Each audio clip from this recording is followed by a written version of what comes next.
একটা ছেলে বলো, ভাই আল্লাহ দোহাই, এই মুসলমানের বাচ্চা, যদি মার পবিত্র দুধ খেয়ে থাকো, বলো তোমার আল্লাহ তাআলা নামাজ পড়ার যোগ্যতা তোমার শরীরের মধ্যে দেয় নাই? তাহলে বেঈমান নামাজ পড়ো না কেন? কেন নামাজ পড়ো না? আমি দাঁড় করে এখানে তো অসংখ্য ছেলে এখানে আছো, এখন চেহারা দেখলে বোঝা যায় তোমার ওই চেহারার মধ্যে তো হাইওয়ান আর জানোয়ারের চেহারা, যেই হাইওয়ান আল্লাহকে সেজদা করে না। আজকের এশার নামাজ পড়ো নাই, আজকের মাগরিব এক ওয়াক্ত নামাজ পড়ো নাই, এমন অসভ্য জঙ্গলি এখানেও তো বসে আছো। বেহায়া, লজ্জা করে না? কেমনে ঘুমাইবি বেটা? নামাজ না পড়ে যদি ঘুমাও, ফেরেশতা যদি একটা লাথি মারে, ফেরেশতা যদি একটা লাথি মারে, ফজরের নামাজ না পড়ে যে ঘুমাও, ফেরেশতা যদি একটা ঘুমের মধ্যে রেখে লাথি দেন। ফেরেশতা ঘুমের মধ্যে রাইখা কোনো জাতিকে ধ্বংস করে নাই? কথা বলেন না কেন? ঘুমের মধ্যে রাইখা কোনো জাতিকে ধ্বংস করছে কিনা? কওমে লূতকে ঘুমের মধ্যে রাইখা ধ্বংস করছে, কওমে সামুদকে, কওমে সালেহকে, কওমে শুআইবকে, এই চারটা জাতিকে আল্লাহ তাআলা ঘুমের মধ্যে রাইখাই শেষ করেছে। আল্লাহ আমাদেরকে মাফ করে দেন। আমার কথা রাগ করো না ভাই, উদ্দেশ্য তোমার লগে কোনো ঝগড়া করা না, আমি কোনো কাজে লাগছি না, ঠিক কিনা বলেন না কেন? মাকসাদ কি আপনাদের লগে আমার ঝগড়া? দীর্ঘ 20টা বছরের বেশি হবে, আজ থেকে 20 বছরের উপরে হবে এই জমিনে আমার আসা দেওয়া। সুখে দুঃখে, আনন্দ বেদনায়, মূল্যায়ন অবমূল্যায়ন, সর্বাবস্থায় আমি আসছি আল্লাহর দয়া। বলেন আলহামদুলিল্লাহ। আলামিন আমার কাছে মাদ্রাসায় গেছে, ভাই আমার অনেক অনেক মহব্বতের ছাত্র। প্রতিটা ঈদ, রমজানের ঈদ, কোরবানির ঈদ, আমার একমাত্র ছাত্র হয় এই ছাত্র, এই আলামিন, হে একমাত্র আমার একজন ছাত্র ব্যতিক্রম, যার একটা আমল আমি সবসময় বলি যে প্রত্যেক ঈদের দিন হয় আর কেউ ফোন করুক বা না করুক, হে আমারে ফোন করে, ভালো আছেন নিউজ, আজিব, এটা তার সবসময় আমল। বহুদিন যাবত আমি দেখছি। আল্লাহ তাআলা উত্তম বিনিময় দান করেন। দিনের পর দিন, বছরের পর বছর শুনলাম, অথচ কিছুই আমি উপলব্ধি করলাম না। এটা ইনসাফ না। আল্লাহর কথা মানুষের পরিবর্তনের জন্য, এই কোরআনের কথাগুলো আমাদের জিন্দেগি বদলাবার জন্য। মসজিদে জুমার নামাজে প্রত্যেক জুমায় বয়ান হয়, এক বছরে 52 সপ্তাহ। চিন্তা করে দেখেন, একটি বছরে 52 সপ্তাহ, তাহলে 52 সপ্তাহ ইমাম সাহেব আপনাদের জন্য নসিহত করে। এইভাবে যদি 30 বছর 40 বছর ধরে শুনে থাকেন, তাহলে আজকে কতদিন ধরে আল্লাহর কথা শুনতেছেন? বছরে 52, এভাবে 40 বছর, এভাবে 30 বছর, এভাবে 50 বছর। অথচ এত লম্বা সময় আল্লাহর কথা শুনবার পরেও এখনো মিথ্যা বলা ছাড়তে পারলেন না। এত লম্বা সময় আল্লাহর কথা বলা শুনবার পরেও বিড়ি সিগারেট খাওয়ার অভ্যাসটা ছাড়তে পারলেন না।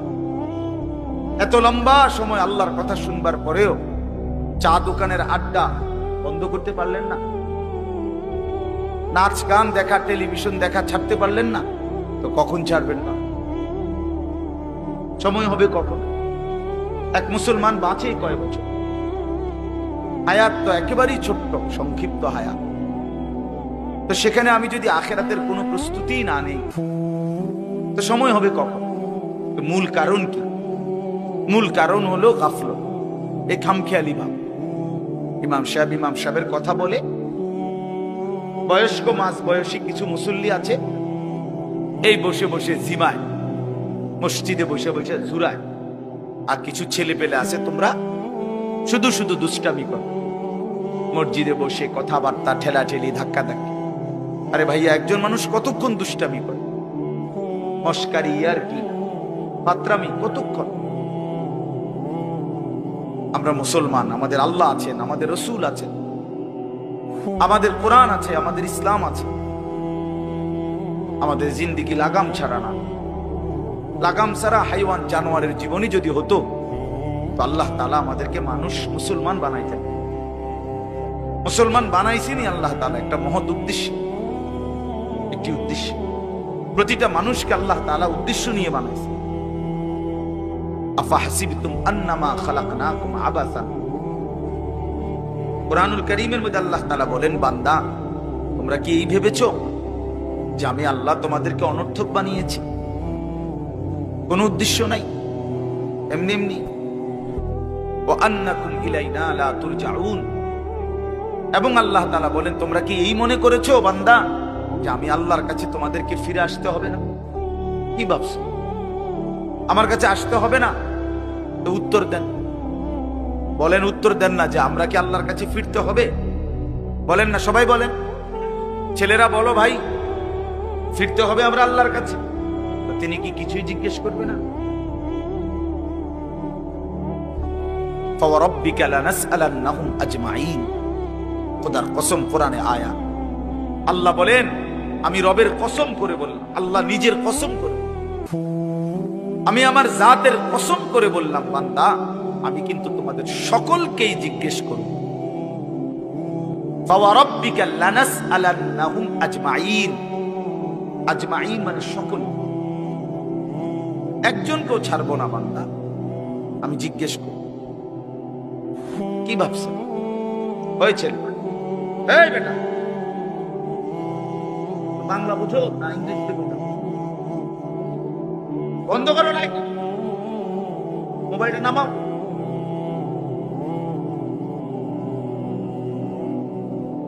তো আল্লাহ তাআলা বলছেন, ভাই ছেলেরা তোমরাও শোনো, ভাই তোমার কল্যাণের জন্য বলতেছি। আল্লাহ তাআলা বলেন, বান্দা আমি কিন্তু জিজ্ঞেস করবো, একটা সেকেন্ড, একটা নিঃশ্বাস আমার হিসাব থেকে বাদ যাবে। লাকাদ আহসাহুম ওয়া আদ্দাহুম আদ্দা। আল্লাহ তাআলা বলেন, আমি তোমাদেরকে বেষ্টন করে আছি এবং তোমাদের পুরা জিন্দেগি গুনে গুনে রাখছি, গুনে গুনে। হাসি কয়টা, কান্না কয়টা, নিঃশ্বাস কয়টা,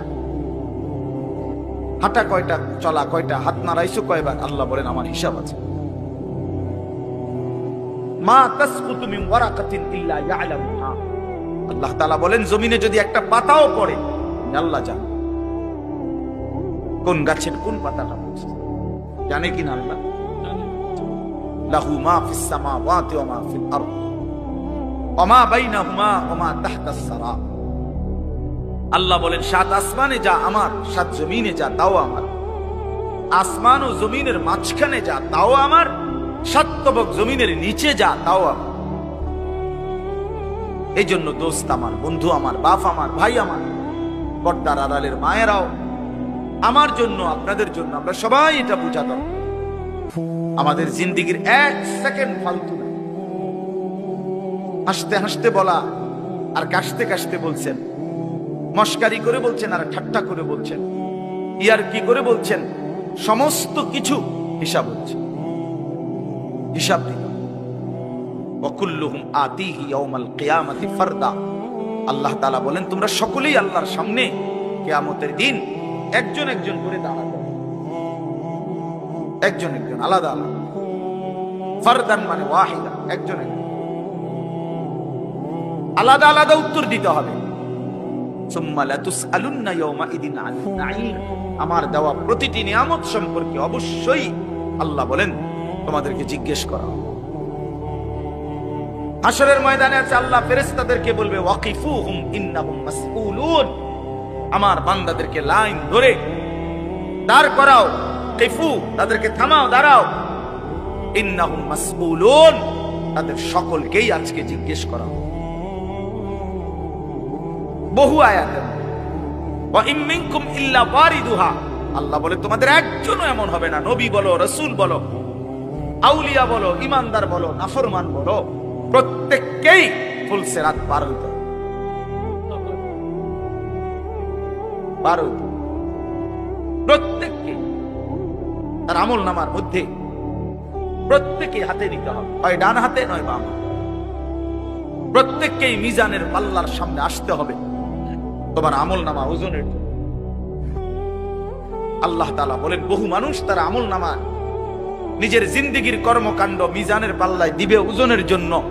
আহা, আল্লাহ বলে কাফের, বেঈমান, নাফরমান, পাপী, ফালা নুকিমু লাহুম ইয়াউমাল কিয়ামাতি ওয়াজনা, সেদিন কিয়ামতের দিন মিজানের পাল্লাতে তাদের সারা জিন্দেগীর সমস্ত কর্মকাণ্ডের এক বিন্দু কোনো ওজন আসবে না, 100 গ্রামও হবে না, 100 গ্রাম।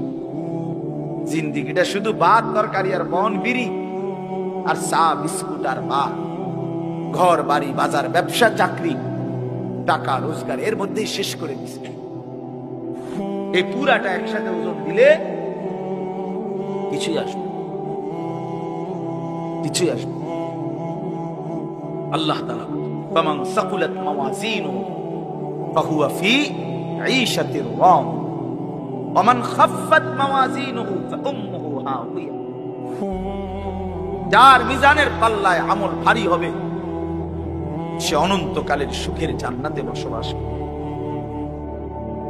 যার আমল নামায় মিজানের পাল্লা আমল নামা হালকা হবে তো সে জাহান্নামের নির্মম ভীষণ আগুনের মধ্যে নিক্ষিপ্ত। এজন্য দোস্ত সবাই বলি, শুধু এই এক বেলার ওয়াজ না, আল্লাহর কথা প্রতিদিন মনোযোগ দিয়ে শোনা উচিত। জুমার বয়ান দিল দিয়া শুনুন। কেন ঘুমাইবেন, কেন জুরাইবেন, কেন দুষ্টুমি করবেন? আল্লাহর কথার সামনে কোরআন শরীফে আছে, সরাসরি আছে। আল্লাহ বলেন, আমার কথা যার সামনে বলা হলো অথচ সে তার প্রতি মনোযোগী দৃঢ় হলো না, আমান আযলামু মিম্মান যুক্কিরা বিআয়াতি রাব্বি ফাআরাযা সুম্মা আ'রাযা আনহা। আল্লাহ বলেন, আমার কথা যার সামনে পেশ করা হলো অথচ সে তার থেকে বিমুখ, মনোযোগ দিল না, আল্লাহর কসম, আল্লাহ বলছে তার চাইতে বড় জালেম আর কেউ নেই। ওটা নিকৃষ্ট জালেম, ওটা সীমা লঙ্ঘনকারী বেয়াদব, যার সামনে আমার কথা বলা হচ্ছে অথচ সে আমার কথার প্রতি মনোযোগী না। কার সাথে গাদ্দারি করছিস? কার সাথে? কত বড় মালিকের কালাম, কলিজা ছিঁড়ে যাওয়ার কথা, দিল নড়ে উঠবার কথা। তাকশাইরু মিনহু জুলুদুল্লাযীনা ইয়াখশাউনা রাব্বাহুম। আল্লাহ বলে, কোরআন তো আমি এমন নাজিল করেছি, আমার ইমানদার বান্দা যখন শুনবে তো তার শরীরের চামড়ার উপরে যে পশমগুলো আছে সেগুলো দাঁড়ায় যাবে।